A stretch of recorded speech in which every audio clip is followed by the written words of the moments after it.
Hey little buddies, it's Uncle Rick coming to you from the Uncle Rick Audiobook Club. 2 great audiobooks for kids, only $10 a month, unclericaudios.com. Today we're reading about Molly Pitcher and her brave deed. Molly Pitcher is a lady I heard about when I was still a small boy 60 years ago. And you are going to really enjoy this one. It's about the American War of Independence. Uncle Frank, said Elsie, Mabel and I would like you to tell us about Molly Pitcher. We read something about her in a newspaper the other day, but we don't know the whole story. Please tell us. I'd like to know it too, said James. Who was she? And what did she do? Well, I'll tell you, said Uncle Frank, and you'll be interested, I'm sure, because it's the story of a very brave woman. You see, it was the custom during the American Revolution for women, generally wives of private soldiers, to follow the armies into the field as laundry women and cooks. The records of Sir Henry Clinton's English army show this fact, and to some extent this was true of the Americans. Every regiment had women who did duty in laundering for the officers and had quarters assigned them and wagons to carry them from place to place. The records of the Battle of Monmouth show that these camp followers of Sir Henry's army were sent from Philadelphia around the Delaware Bay to New York in ships or transports. In Washington's army, the same custom was followed.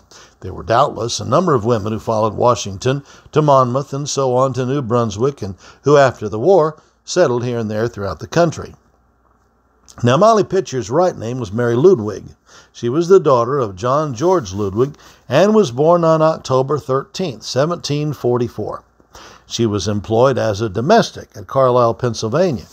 Hey, I've been to Carlisle, Pennsylvania. I spoke at a homeschool conference there one time. In the family of General William Irvin. She was married to John Hayes, a barber, July the 24th, 1769. He enlisted in Proctor's 1st Pennsylvania Artillery and was followed by his wife. No account of the Battle of Monmouth is complete without this story of Molly Pitcher. Some years ago, the people of New Jersey built a monument on the field where the battle was fought. On this monument, several scenes are pictured in what we might call bronze reliefs. The pictures are such as you might draw with your pencil on paper, only they're in bronze so they don't fade or wear out. The fact that Molly is remembered on this monument shows that she did something worthy of honor. As the story goes, she was a powerful woman, dressed in the skirts of her own sex, the coat of an artilleryman, cocked hat with a feather. She must have looked very gay, said James, and what a strange thing for a woman to take the place of a soldier and go into battle. Yep, said Uncle Frank, that is the strange thing about it. The Battle of Monmouth was fought on June 28, 1778. General Washington was the commander on the American side, and General Clinton on the other. Before the real battle commenced, one American battery and another English, that were not very far from each other, began a hot fire. Molly's husband was connected with the American battery and was helping to serve the guns. The day was very warm, and he and the other artillerymen suffered very much from thirst. Molly was not far away watching the fight. She saw that the men were thirsty, and obtaining a bucket, she began to bring water for them from a neighboring spring. While thus engaged, she saw her husband fall. She ran to his aid, but he was dead when she reached him. Just then, poor Molly heard the officer order the gun removed, because, as he said, he could not fill the post with so brave a man as he had lost. Well, Molly's patriotism got the better of her fear, and facing the officer, she asked to be allowed to take her husband's place. Her request was granted, and she handled the gun with such skill and courage that all who saw her were filled with admiration. She was a very brave woman, said Mabel. What do you think you would have done, Elsie, if you had been there? Oh, I doubt, said Elsie, if I would have had such courage as Molly had. But I presume that if James were to have such a chance to show his bravery, he would step right up and help man the guns. Indeed I would, said James, straightening himself up to his full height, and looking as much like a soldier as any boy could. I was going to tell you, said Uncle Frank, that the attention of General Washington was called to Molly's brave act, and it has been said that he gave her the rank of sergeant, and she was granted half pay during life. She was known afterward as Captain Molly. Her story is certainly a very thrilling one, and such as we seldom read in history. Men, are expected to do the fighting, and women to do the nursing.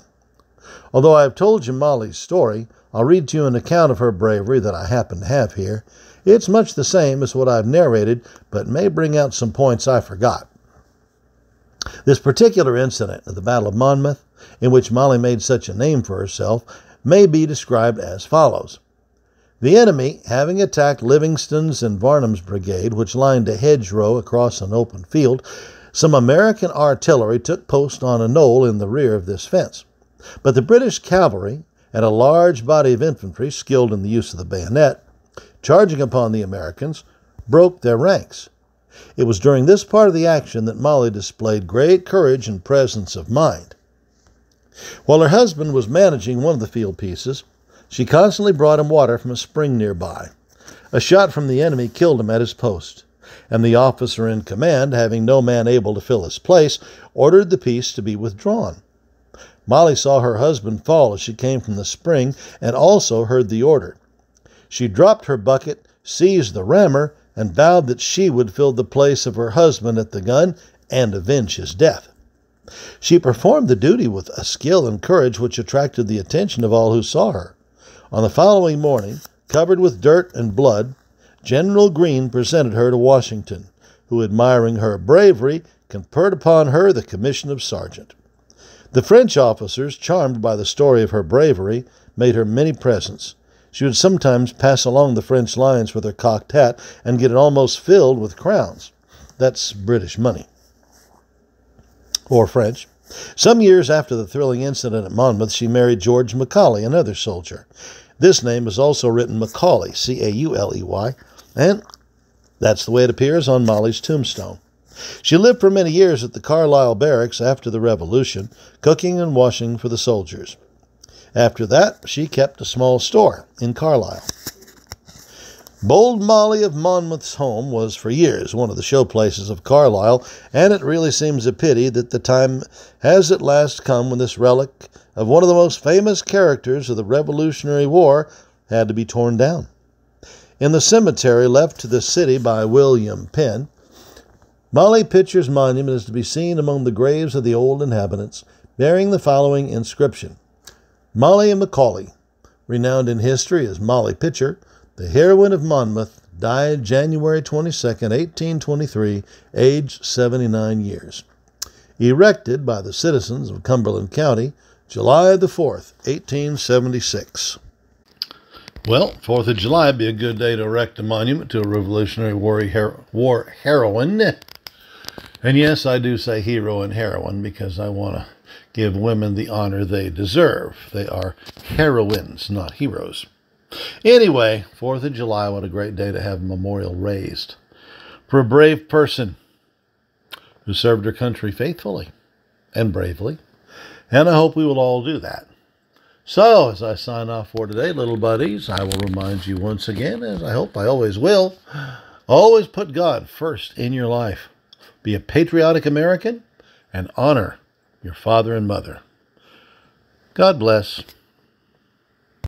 Parents, if your kids love today's visit with Uncle Rick, know that they will love the Uncle Rick Audiobook Club. The Uncle Rick Audiobook Club allows access to dozens more stories, both from the Bible and history, to help your kids learn about godly character. Here's what one parent had to say about the Uncle Rick Book Club. Uncle Rick products are such a delight to our family. Our kiddos listen nightly to the Bible stories and fall asleep listening to God's Word. These Bible audios are such a super reinforcement to what we as parents already teach our children. They provide our kids with a kind, gentle voice, pointing them to obey God and His Word. Thank you. That was from Shelley.